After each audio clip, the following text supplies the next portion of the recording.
విద్యుత్ సంస్థలు గత సుదీర్ఘ కాలంగా నెలకొన్న సమస్యల పరిష్కారంలో నిర్లక్ష్యం వహిస్తే ఉద్యమం తీవ్రతరం చేయడం జరుగుతుందని AP power JAC chairman MV Gopalarao, convenor రమేశ్లు హెచ్చరించారు.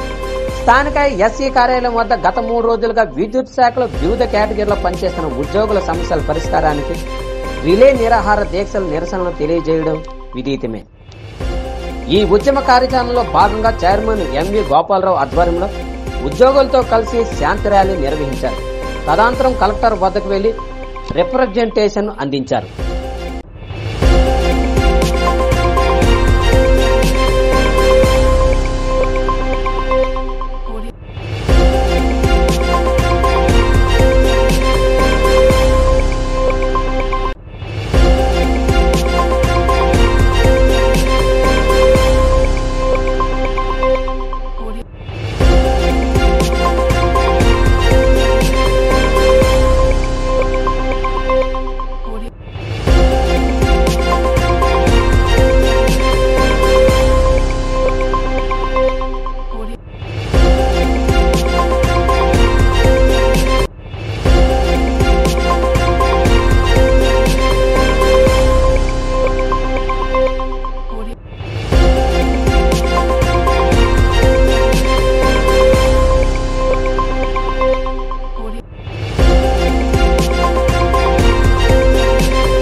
ఆంధ్రప్రదేశ్ ఎలక్ట్రిసిటీ ఎంప్లాయీస్ యూనియన్ 1104 రాష్ట్ర ప్రధాన కార్యదర్శిగా పనిచేస్తున్నాను.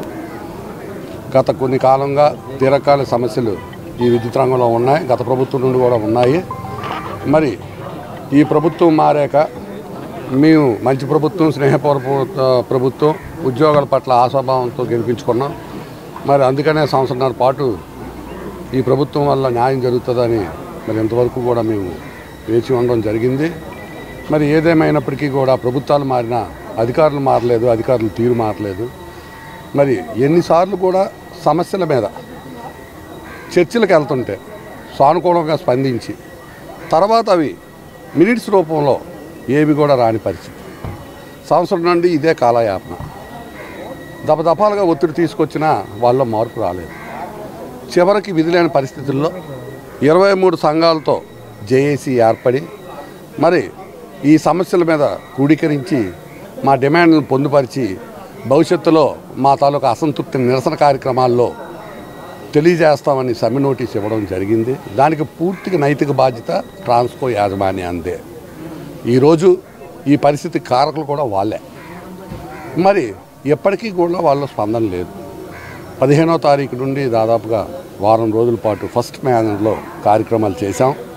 అన్ని జిల్లా హెడ్ క్వార్టర్లో చేశాం. ఈరోజు ఈ కార్యక్రమం లాస్ట్ 22 మేము ఇచ్చిన ఆందోళన కార్యక్రమాల్లో ఈ ర్యాలీలు అన్ని జిల్లా కేంద్రాల్లో కూడా జరిగాయి.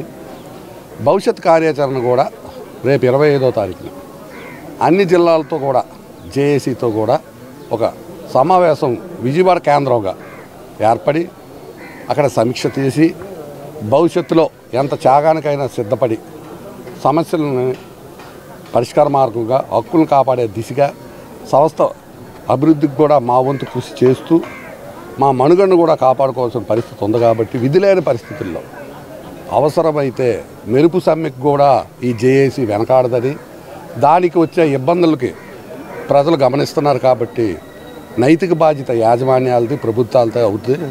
ఇప్పటికైనా ప్రభుత్వం జోక్యం చేసుకొని యాజమాన్యాలని మాట్లాడి మా సమస్యల పరిష్కార దిశగా పట్టుకెళ్లాలని, మమ్మల్ని ఆహ్వానించి సానుకూలంగా చర్చలు జరపాలని మీడియా ద్వారా మేము ప్రభుత్వానికి, యాజమాన్యానికి రిక్వెస్ట్ చేస్తున్నాం. మాది చాలా ఎమర్జెన్సీ డిపార్ట్మెంటు. మేము బయటకు వస్తే ప్రజలు ఇబ్బంది పడే పరిస్థితి ఉంది కాబట్టి ఇది ఉద్ధృతం కాకుండా, ఎందుకంటే ఇప్పటికే ఆల్రెడీ ఇది ఉద్ధృతం అయిపోయింది. ఎందుకంటే నిరసన కార్యక్రమాల్లోనే అర్థమవుతుంది ఎంత అసంతృప్తిగా విద్యుత్ ఉద్యోగులు ఉన్నారో. మా రైట్స్ని కూడా కాలరాశారు. చివరికి మాకు వైద్యం కూడా ఇచ్చుకునే పరిస్థితుల్లో ఈరోజు యాజమాన్యాలు ఉన్నాయి.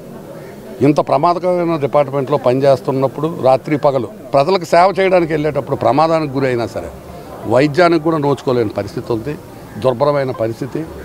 మరి డిఎల్ 4 పెండింగ్ పెట్టారు. ఈ రోజుకి కూడా మా టారిఫ్ రేట్లలో డిఎల్ కలెక్ట్ చేసి వినియోగదారులకు తగ్గింటుంది. మా డిఎల్ మాకే ఇచ్చే పరిస్థితి యాజమాన్యాలు ఉన్నాయి.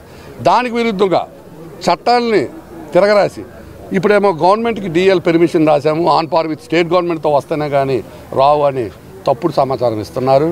మరి గత ప్రభుత్వానికి ఈ ప్రభుత్వానికి తేడా లేదు. మరి ఈరోజు కాంట్రాక్ట్ లేబర్ వ్యవస్థ కూడా చాలా సంవత్సరాల నుండి ఈ విద్యుత్ రంగంలో ఉన్నారు. 25,000 పైచీలకు ఉన్నారు. రికగ్నైజ్డ్ ట్రేడ్ యూనియన్ జనరల్ సెక్రటరీతో డైరెక్ట్ పేమెంట్ ఇస్తామని అగ్రిమెంట్ అయ్యి ఆ చట్టాన్ని కూడా ఉల్లంఘించి థర్డ్ పార్టీ విధానంలోనే వాళ్ళకి పేమెంట్ ఇస్తున్నారు. దళార వ్యవస్థను పోషిస్తున్నారు. దానివల్ల దాదాపుగా 200 కోట్లు నష్టపోయే పరిస్థితి ఉంది. డైరెక్ట్ పేమెంట్ ఒప్పుకున్న దాన్ని కూడా అమలు చేయమని, అలాగే 22లో వేతన సవరణ జరిగేటప్పుడు 18 నెలలు ఎరియర్స్ ఇంకా ఈ రోజుకి ఇవ్వలేదు. అతి తక్కువ 2% పెంచారు. అది కూడా ఎరియర్ రూపంలో రాలేదు. మరి సమాన పనికి సమాన వేతనం కోర్టు జడ్జిమెంట్ కూడా ఇవ్వాల్సిన ఆవశ్యకత ఉంది.